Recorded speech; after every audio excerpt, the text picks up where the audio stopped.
शुभदायिनी श्रीपद्ममध्यवसिते वरपद्मनेत्रे श्रीपद्महस्तचिरपूजित पद्मपादे श्रीपद्मजातजननी शुभपद्मवक्त्रे श्रीलक्ष्मी भक्तवरदे तव सुप्रभातम्।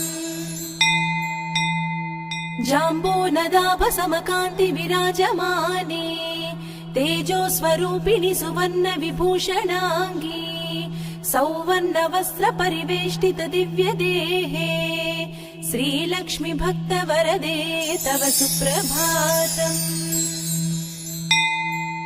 सर्वार्थ सिद्धिप्रद विष्णु मनोनुकूले सम्प्रार्थिताखिल जनावन दिव्यशीले दारिद्र्य दुःख भयनाशिनि भक्तपाले श्रीलक्ष्मी भक्तवरदे तव सुप्रभातम्।